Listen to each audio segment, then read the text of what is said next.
A paz do Senhor varão, a paz do Senhor varoa. Que bom poder ter você comigo aqui para mais uma videoaula no canal Ministério Fábio Santos. É sempre um prazer ter você aqui comigo. Eu sou o pastor Fábio Santos. Estamos aqui fazendo as nossas lições bíblicas da revista CPAD. Fizemos a primeira lição do terceiro trimestre de 2024 dos adultos, dos jovens e agora estreando também o terceiro trimestre de 2024 da revista CPAD dos adolescentes, para o pessoal de 13 a 14 anos, mas tem ensinamentos também para todas as idades, que nós vamos falar sobre a vida do apóstolo Paulo. O tema da revista é Apóstolo Paulo, um grande missionário. De fato foi, nós conhecemos a história dele e vamos mergulhar a fundo aqui nessa história, como por exemplo a nossa primeira lição, que fala a igreja e a época do apóstolo Paulo, uma lição assim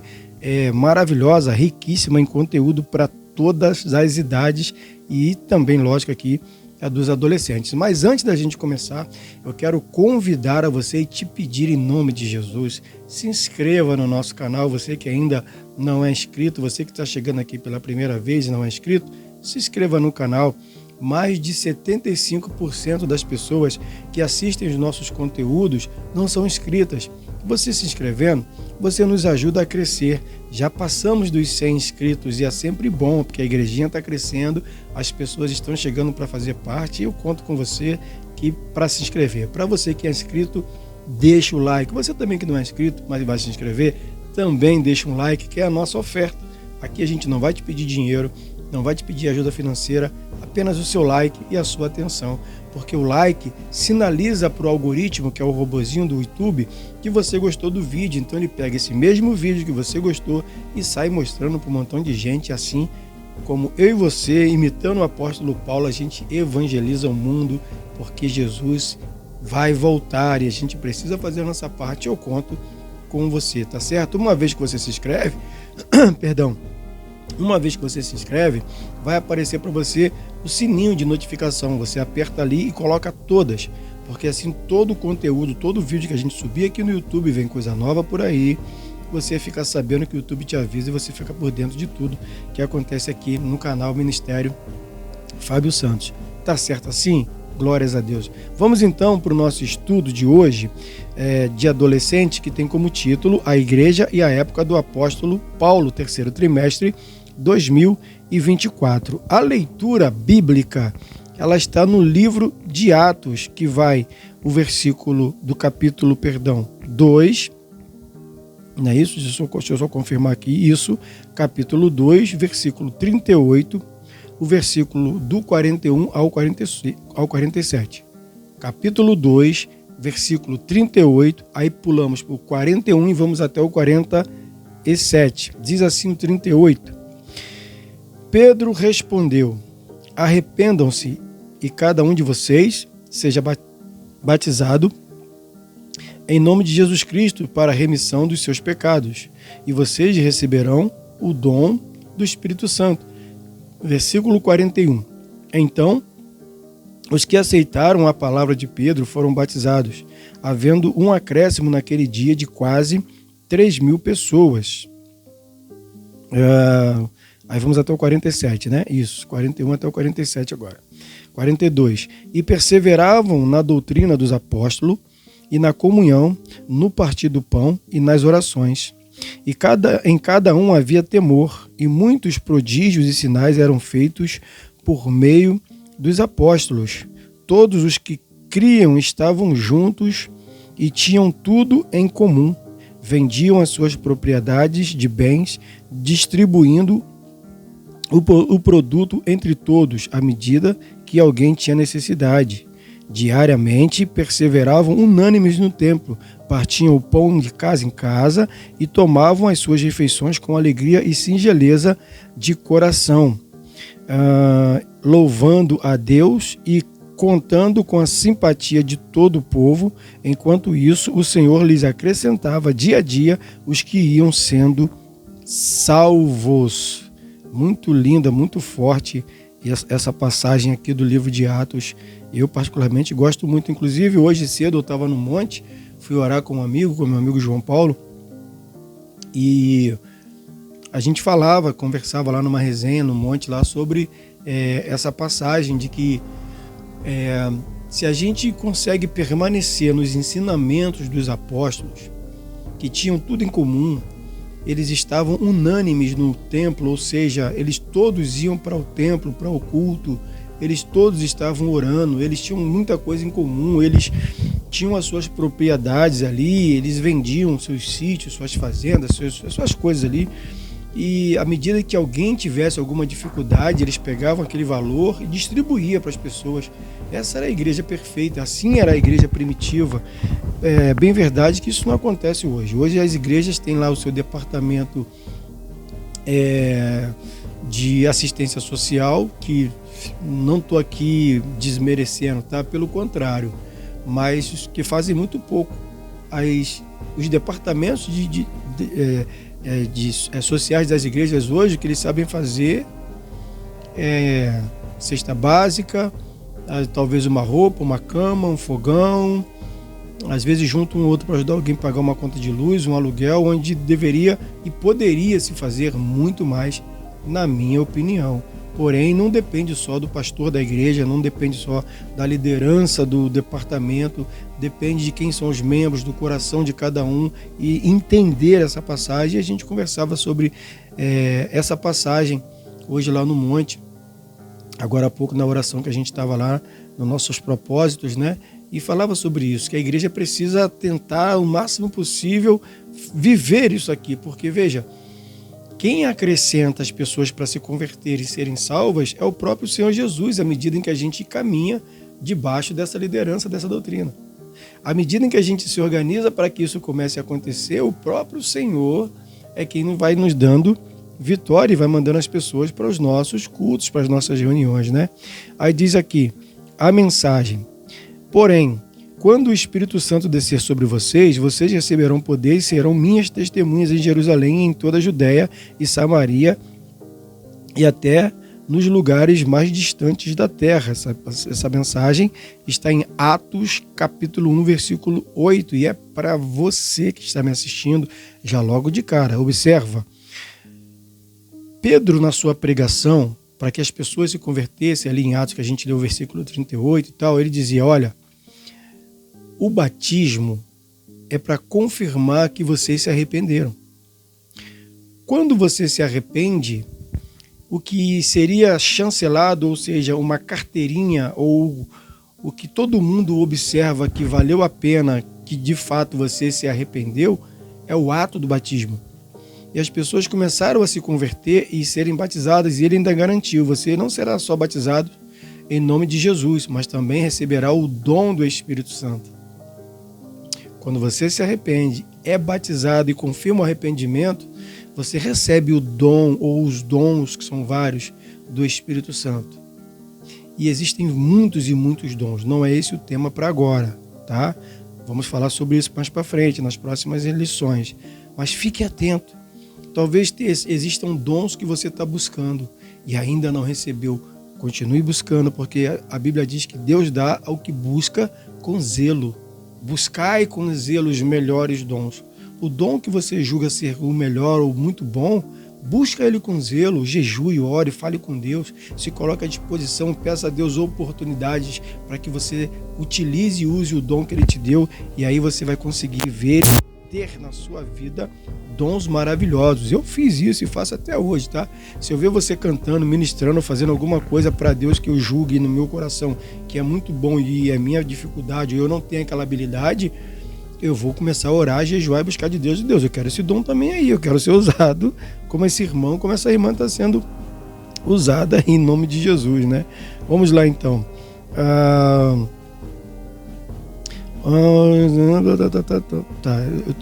tô aqui aprendendo aqui. Como é que eu vou ler aqui? Ponto de partida, que seria a introdução dos outros lá, né? Ponto de partida diz assim: nós somos a igreja, cada um como membro tem um papel a desempenhar. É o Espírito Santo na vida das pessoas que as capacita para viver em fé e cumprir seu chamado. Os discípulos receberam o poder do Espírito Santo e esta capacitação os encheu de ousadia para viver a vida cristã. enfrentar as tribulações e espalhar as boas novas de Jesus entre todos os povos. Da mesma maneira, nós, como parte da Igreja de Cristo, também podemos desfrutar dessa graça. A promessa do batismo no Espírito Santo é para a nossa geração também. Então, aí já fala para nós aqui, professor ou professora, inicie a sua aula perguntando para a classe quem já recebeu esse batismo. Veja se algum aluno sabe explicar o que é o batismo com o Espírito Santo. Em seguida, diga-lhes, nesta lição todos irão aprender sobre essa mesma promessa, ou seja, como eu estou aprendendo, eu já entendi que o ponto de partida eu não preciso ler para você, então na próxima eu não vou ler. Estou lendo aqui que nós estamos aprendendo junto e eu te faço uma pergunta. Você é batizado com o Espírito Santo? Gente, que experiência maravilhosa. É algo maravilhoso. Eu tive muitas, né, assim, mas 3 experiências muito marcantes com Jesus. A primeira foi quando eu aceitei a Jesus mesmo, assim, que foi num culto de quinta-feira, na igreja que eu me converti, e o pastor pregando, parecia que ele falava toda a minha vida, toda a minha história, e eu ficava pensando ali, quem contou para ele sobre a passagem da minha vida? E quando ele falou assim, você que está nessa situação que eu falei, tal, e quer aceitar Jesus e ter uma mudança radical na sua vida, vem aqui à frente. E eu fui lá na frente, eu achei que eu fui o primeiro a ir naquele dia. E percebi que eu não fui o primeiro a ir. Quando eu olho para trás, já chorando e tal, tinha um monte de gente, mas, cara, veio tanta gente me abraçando, que eu não tinha hábito de ser abraçado assim por tanta gente bonita, cheirosa, bem arrumada, sabe? E eu, aquele neguinho que chegava da favela ali na igreja, numa igreja grande no bairro, chamada Igreja Elitizada, enfim. E aquela foi muito marcante ali, aquele dia. A segunda marca foi quando eu me batizei nas águas também, que foi muito marcante, me batismo nas águas. A minha afinada mamãe estava lá, sabe? Chorou demais. E eu falei uma frase que foi muito marcante e fez com que todos chorassem naquele dia. Porque quando a gente, antes de ser deitado na água, né, imergido, o pastor fez uma pergunta, alguém de vocês quer falar alguma coisa antes? Aí cada um, Fabinho, você quer falar alguma coisa? Eu falei, quero.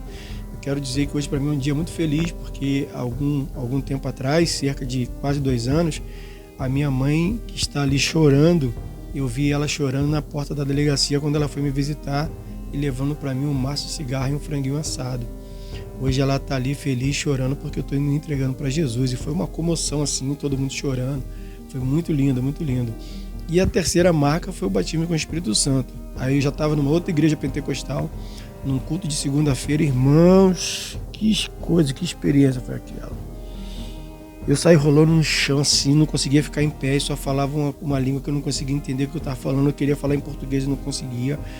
E as pessoas que encostavam em mim falavam que eu estava dando choque, ninguém encostava de mim, saía do piano, entrando no mistério, eu não entendia daquilo. E assim, não dá para descrever. Eu só lembro como é que foi maravilhoso. Mas foi, poxa, que coisa maravilhosa. Vamos lá então, vamos descobrir aqui. Hora de aprender.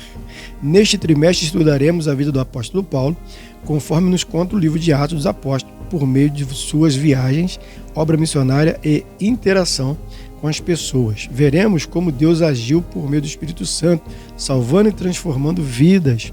Veremos nesta lição o evento que deu origem à Igreja de Jesus Cristo e alguns aspectos relevantes no mundo romano no qual vivia o apóstolo.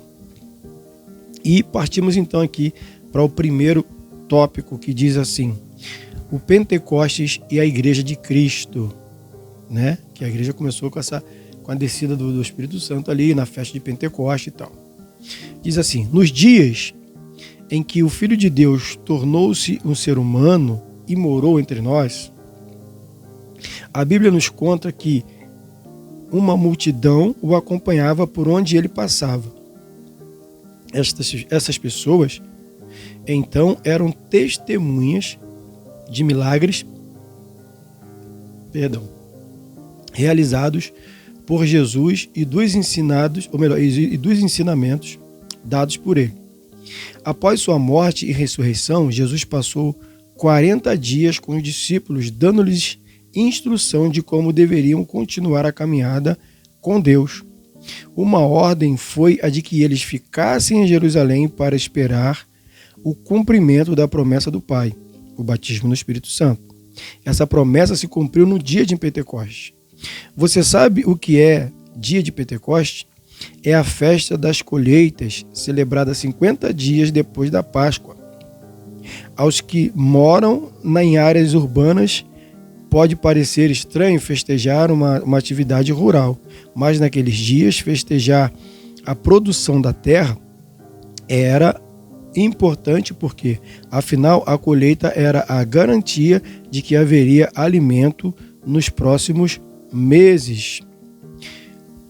Como em todos os anos, os discípulos estavam reunidos para celebrar a festa, quando de repente um som de um vento forte encheu a casa onde estavam. Era a manifestação do Espírito Santo que encheu as pessoas e elas falaram em outras línguas. Em um determinado momento, Pedro levantou-se e explicou para todos que o profeta Joel no Antigo Testamento tinha anunciado a promessa do derramamento do Espírito e que naquele momento eles estavam vivendo uma experiência. A festa dos discípulos foi muito melhor do que eles imaginaram. O cumprimento da promessa do derramamento do Espírito Santo marcou o início da jornada da Igreja de Jesus Cristo, ou seja, nesse primeiro tópico, o Pentecoste e a Igreja.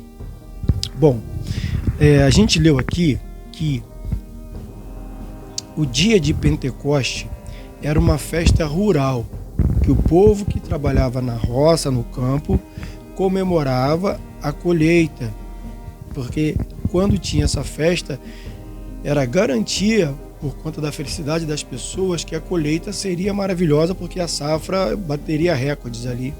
Então se teria alimento, toda a cidade, o pessoal urbano, toda a redondeza iria ganhar dinheiro com aquilo ali, que era o recurso deles. E todos os anos, que era 50 dias depois da Páscoa, eles se reuniam em Jerusalém para comemorar essa festa, que era uma tradição do povo. Uma festa rural sendo celebrada na cidade. Mas todo mundo ia para essa festa. Mas Jesus, quando passou 40 dias depois que ele ressuscitou com os discípulos e deu a eles algumas direções, uma das direções das ordens era: olha, fica em Jerusalém. Não saiam daqui por nada. Uma promessa irá se cumprir na vida de vocês. Algo maravilhoso vai acontecer, então segura aí, fica aí que vai ser bom. E assim eles fizeram. Eles permaneceram ali em Jerusalém no dia da festa, mas não foram, para a festa.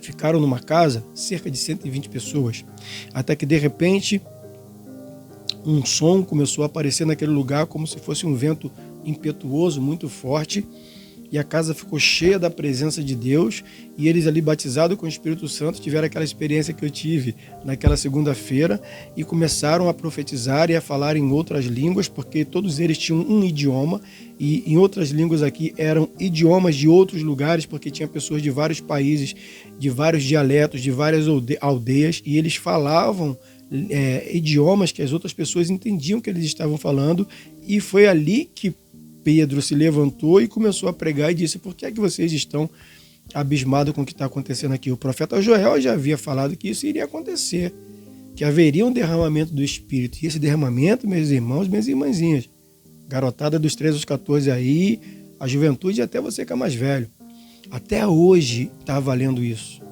Mas fica uma pergunta que de vez em quando eu faço para alguém, para um pastor, para um presbítero, para uma missionária, para um líder: por que é que hoje não se vê tanto mais batismos no Espírito Santo, a reveria nas nossas igrejas? Qual será a resposta, ou qual seria o que está acontecendo? Por que é que as pessoas são mais batizadas no Espírito Santo quando se promove uma mini vigília, ou quando se vai para um retiro, ou quando a igreja é do encontro, se faz o encontro, quando alguma coisa especial precisa acontecer na eclésia para que alguém seja batizado? Porque nos dias de hoje não temos mais os relatos das pessoas que foram batizadas com o Espírito Santo embaixo do chuveiro, varrendo casa, fazendo comida, no ônibus, no trem, sabe? Num culto de oração comum, numa consagração, numa escola bíblica dominical, enfim. Não se tem mais isso por quê? Será que nós não estamos buscando mais isso? Será que nós paramos de acreditar e isso foi diminuindo? Tem muitas respostas. Eu não vou arriscar aqui dar o meu ponto de vista, porque ele pode ser polêmico e fazer com que você que tem buscado isso possa até talvez desanimar, ou enfim, mas não é esse o nosso objetivo aqui. O meu objetivo aqui é incentivar a você a buscar.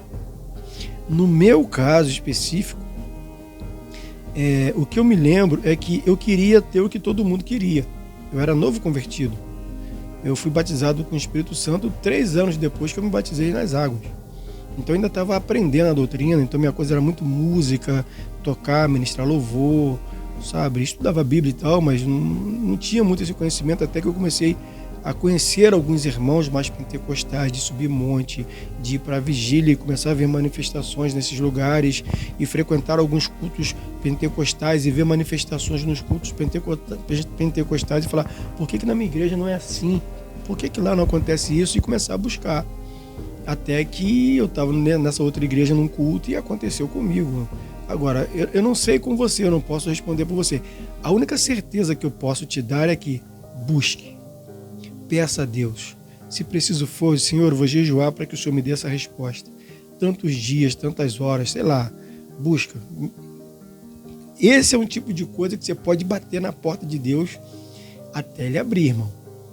Bater na porta dele e não deixar Deus dormir, como se Deus pudesse dormir, ou como se Deus dormisse, mas consegue me entender? Ficar ali, insistir, porque vai acontecer e você vai ser, sei lá, você vai ver uma coisa maravilhosa. Eu não posso falar muito porque é muito pessoal, é muito individual. E dessa maneira aconteceu o derramamento do Espírito Santo, eles foram ali marcados com o Espírito Santo. Pedro pregou e partindo daí a igreja foi crescendo e foi se tornando o resultado que é hoje. Segundo tópico aqui, as características da igreja, dessa igreja lá primitiva, que era para ser uma característica até hoje, mas não é, tá? Infelizmente. Mas observa aqui. Nos momentos e dias seguidos, os apóstolos pregaram com ousadia, porque foram batizados e foram intrépidos, começaram a ter ousadia e coragem para chegar nos lugares e falar de Jesus, com ousadias, para judeus e não judeus. A mensagem sobre Jesus. Eles ensinaram como as profecias do Antigo Testamento sobre o Messias haviam se cumprido nele. Milagres e maravilhas acompanharam a pregação desses homens. Em Atos 2,43, do capítulo 3, do versículo 6 e 9, você consegue ler alguns milagres e maravilhas que aconteceram através dos discípulos. E o número dos que criam no Evangelho aumentou a cada dia, ou seja, a igreja crescia. O mover do Espírito Santo nas pessoas era visto pela transformação na vida delas e pela comunhão que compartilhavam. Lucas, que é o escritor do livro de Atos, nos conta que esses primeiros crentes seguiam os ensinos dos apóstolos e estavam unidos. A igreja vivia em amor, coisa linda. As pessoas dividiam o que tinham para atender às necessidades básicas do próximo. Imagine hoje todo mundo viver em amor, mas é viver em amor mesmo, não é em grupinho. Não é a igreja da panela. Não é a igreja que os levitas, os músicos, só andam com músicos. Não é a igreja que o ciclo de oração só anda com ciclo de oração. Não é a igreja se o culto é das irmãs, a assistência social não vai. Não é o culto se é da juventude, o ancião e o adulto não vai. Não é o culto que são dos varões, então os jovens não vão. É todos em amor, na mesma visão, um ajudando o outro, pegando daquilo que ele tem, colocando à disposição para ser vendido, para que o lucro, o dinheiro arrecadado com aquilo ali ajudasse as outras pessoas. Por exemplo, na minha igreja, talvez na sua, primeiro domingo do mês ou domingo de Santa Ceia ou então culto de assistência social. traga 1 quilo de alimento. Você tem que quase que botar um carro, um outdoor na rua para que as pessoas tragam um alimento para poder montar uma cesta básica. E a igreja, que quando consegue arrecadar muita coisa, basicamente são os mesmos alimentos: macarrão, óleo, arroz, alguma coisa de feijão, fubá, muito fubá, como diria um amigo meu, fubá, pamparra, sal, lata de salsicha, um biscoito daquele de maisena, que não é dos melhores, aquele biscoito recheado que uma tampa sai, a outra esfarela, mas tem lugar que nem isso tem, porque é sempre o mesmo irmão, a mesma irmãzinha, ou a mesma irmãzinha que vai lá e doa alguma coisa, porque os outros reclamam que a cesta básica está feia, mas não ajuda, aonde poderia cada um juntar. Porque olha só, irmãos, uma cesta básica hoje aí legal, razoavelmente legal, custa média de R$120. Se você pegar R$120 e dividir esses R$120 por 4 pessoas, cada uma dando R$30 por mês. Não precisa levar 1 quilo de alimento da sua casa. Reúnam pessoas, dividam de 4 em 4 e cada um dá uma oferta de R$30. Você multiplica isso pelo número de pessoas que tem na sua congregação, na sua célula. Quantas são as cestas básicas? Mas na minha igreja não tem ninguém necessitado. Lógico que na sua igreja talvez não tenha ninguém necessitado, mas os necessitados não fazem parte apenas da sua eclésia, da sua denominação. Talvez o teu parente aí que você não fala com ele. Talvez o teu vizinho aí da tua rua. Talvez aquele coleguinha da escola que chega na escola acelerado, brigando com todo mundo, querendo chamar a atenção. Na casa dele talvez tenha um problema que você não sabe. Fique amigo dele, fique amigo dela. Ela está querendo chamar a atenção. Diga que está orando por ela para que Deus envie uma solução. Tenta entrar na intimidade dessa pessoa e você vai ver que a cesta básica vai poder ajudar, viu? E muito. O segundo parágrafo diz aqui, não havia falta de alimento, porque ele era compartilhado. Olha isso. De fome ninguém passava ali. E sempre se reuniam para cultuar a Deus. Olha só, além de tudo que eles faziam, estavam sempre reunidos para cultuar a Deus. Estudando a história da igreja e suas ações após a experiência do Pentecoste, vemos que quando o Espírito Santo passa a viver em alguém, há uma transformação em suas atitudes. Isso ocorre porque o amor se torna o guia para o comportamento daquele que serve a Cristo. Não há espaço para avareza ou desperdício. O dinheiro é direcionado a quem precisa e o egoísmo dá espaço para a bondade. Aleluia! O Espírito Santo continua se movendo nos dias de hoje. Você já parou para observar como o Espírito Santo está sempre no seu dia a dia? Como cristãos, sabemos que ele nos reveste de um poder especial, dando ousadia para falar de Jesus e se manifesta por meio de dons. Você tem buscado a presença do Espírito Santo? Já é batizado no Espírito Santo? Sempre ore pedindo para Jesus te batizar no Espírito Santo para te encher da presença dele, como a gente falou. Ou seja, observe bem. Se a gente observar, todos os dias nós vemos algo do Espírito Santo nos protegendo, nos guardando, nos direcionando, falando aos nossos corações. Como a gente acabou de ler aqui. E quando isso começa a acontecer, aquilo que é a avareza, que é o olho grande em querer ter dinheiro, sai da frente e dá espaço para a bondade. Aquilo que é o egoísmo, onde eu só penso em eu querer, eu ter, eu sou o centro de tudo que é para mim, sai e dá espaço aos dons. E diz aqui que o Espírito Santo, ele se manifesta no nosso meio, ele age no nosso meio, ele é observado em nosso meio através dos dons, ou seja, os dons que são do Espírito, que ele distribui a quem quer, segundo a medida de cada um, é o pavimento ou os degraus que o Espírito Santo usa para se manifestar no meio do povo. De que maneira o Espírito Santo quer se mostrar para alguém? Quando em forma de dom, ele capacita aquela pessoa e usa aquela pessoa para tal. Mas não é a pessoa. É o dom do Espírito que está nela. É a presença do Espírito Santo em forma de dom que beneficia e abençoa alguém. Consegue compreender? Deus está falando contigo, né? Eu tenho certeza absoluta que Ele está falando com você. Vamos aqui para o nosso terceiro parágrafo. O mundo romano na época do Pentecoste. Como é que eram os romanos nessa época? Porque Jesus, ele nasceu até na terra, né? Num período em que os romanos dominavam Jerusalém, Israel. E Pentecoste tinha essa festa e o povo se converteu no domínio romano. Olha só, a encarnação de Jesus, a revelação do Espírito Santo e o início das jornadas históricas da igreja aconteceram no primeiro século da era cristã. Nesse período, o Império Romano era a potência mundial. O seu território abrangia Europa, Ásia Menor, atualmente Turquia, e norte da África. Nesse tempo, existia certa estabilidade, pois os romanos não estavam guerreando com os outros povos por território e poder. Eles tinham o poder, mas não estavam precisando ter guerra com ninguém, porque tamanha era a sua força. Todo o mundo temia Roma, e não só temia, porque Roma tinha tudo o que todo mundo queria e o livre acesso dessas pessoas estarem lá. Então Roma não se preocupava em ter guerra. Por isso Roma foi tão incisiva em querer matar Jesus, com a ajuda dos saduceus, dos fariseus, enfim, daquela turma lá.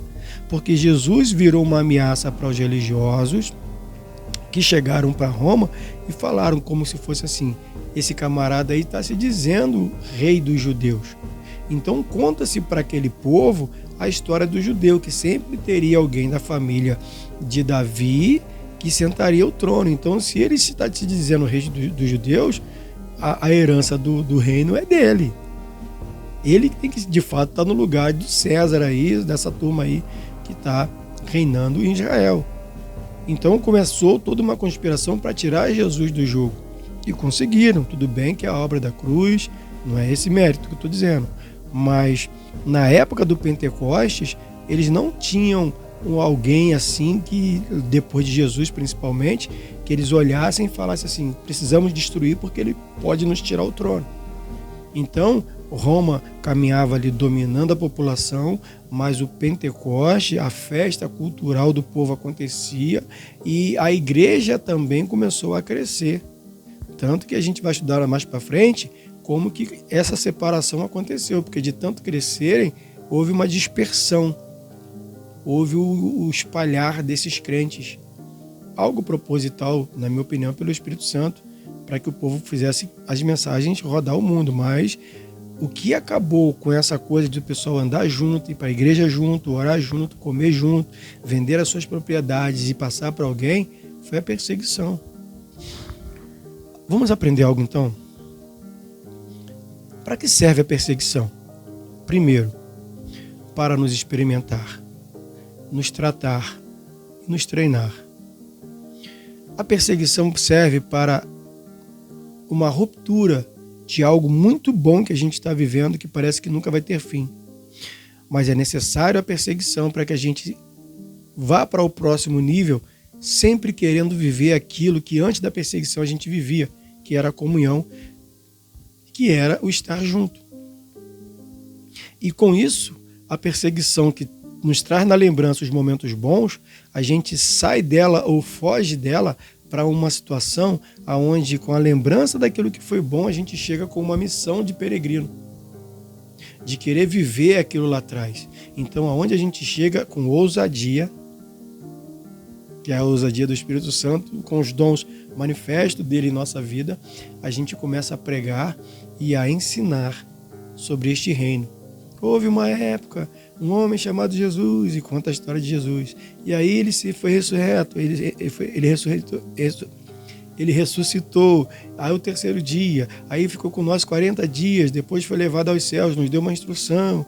E aí no dia de Pentecostes, que era uma festa assim assada, aconteceu isso, aí houve uma grande perseguição, porque tínhamos essa vida aqui. E então, enquanto essa perseguição aqui, é possível ter essa vida aqui. Essa tem que ser a pregação da igreja de hoje. Voltar a viver a igreja primitiva de verdade. Não é só aquela célula fazer churrasco e aquela não participa. Não é só essa igreja ter um grande prédio e aquela não conseguir pagar o aluguel. Mas o egoísmo tirou o espaço da bondade. A avareza tirou o espaço do projeto genuíno de Deus. Estão conseguindo entender? Deus está maravilhoso. O estudo de adolescente, de fato, ele é um pouco menor, né? Estamos aí com 35 minutos aproximadamente de aula e já chegamos na conclusão. E olha que eu me enrolei, mas eu estou treinando aqui. Nas próximas aulas eu vou tentar ser mais dinâmico, de repente, né, falar um pouco mais sobre alguns tópicos aqui. Vamos chegar lá, beleza? Conclusão. O dia de Pentecostes marca o início da igreja. Os seguidores de Jesus receberam o poder do Espírito Santo e souberam aproveitar os recursos disponíveis naquela época para viver em comunhão e anunciar o Evangelho. Hoje, a igreja somos nós e precisamos aprender com o exemplo deles a buscar em Deus o batismo no Espírito Santo, a viver em comunhão e a pregar o Evangelho com os recursos que temos disponíveis hoje e na região onde moramos. Ou seja, na conclusão, o dia de Pentecostes marcou o início da igreja. Começou ali a igreja, ok. Então os seguidores de Jesus começaram a receber o batismo no Espírito Santo. Daquela época, além disso, eles souberam aproveitar o momento e os recursos, a ferramenta que eles tinham na hora, no momento ali. E a coisa cresceu. Então hoje nós somos essa igreja. E precisamos aprender com essas pessoas lá de trás, que como foi bom naquela época, pode ser tão bom ou melhor agora. Mesmo com as perseguições, com as lutas, com as dificuldades. E precisamos buscar, como eles buscaram, o batismo no Espírito Santo. Precisamos viver em comunhão como eles viviam. Com esse batismo, a gente consegue viver em comunhão, estarmos juntos para pregar o Evangelho, usar os recursos da maneira correta, sabe? E dessa maneira Deus vai fazer maravilhas, como já está fazendo em vários lugares.